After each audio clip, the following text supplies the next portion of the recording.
Hi, welcome to my video on how to install or replace a Forespar ball valve. These ball valves are pretty common on boats, my boat being one of them.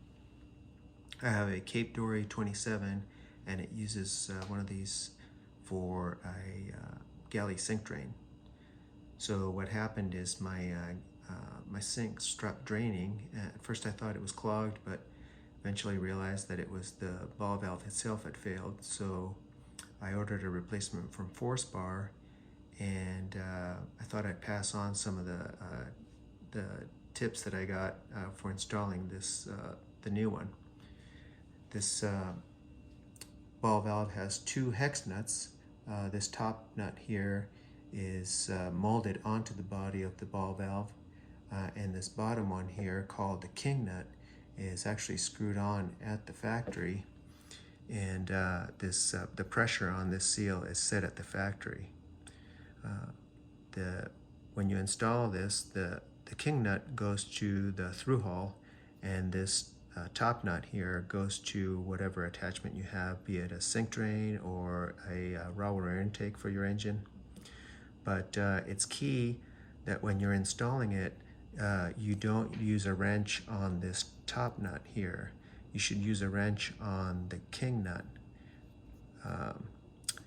And the reason for that is if you apply pressure on here, you can mess up the seal that was set at the factory, and what'll happen is eventually this ball valve will fail because of it, and that's exactly what happened to me. So in the next part of this video, I'll show how to replace this ball valve with the boat in the water. So if you're ever wondering what happens when you take a through hull or a seacock off the through hull, is you unscrew it like this, and then once you feel it's loose, then you can plug it up like that with your bung.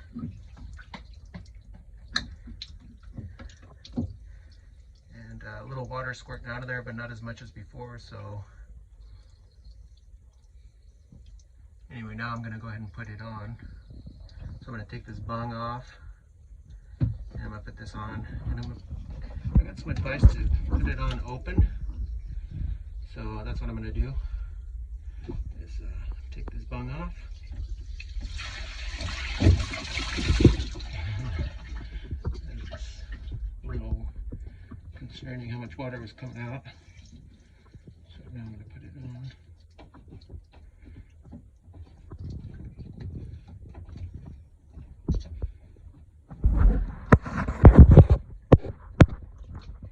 And the advice from Forespar was not to use this top nut to tighten it, but use the king nut, which is the bottom.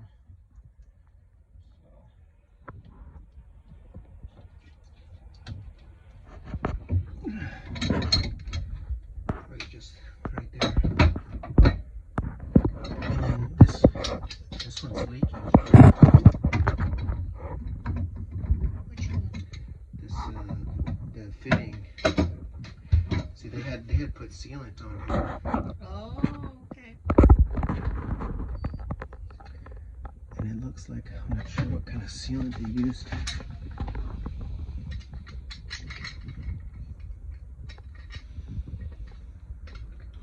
I can't see them using.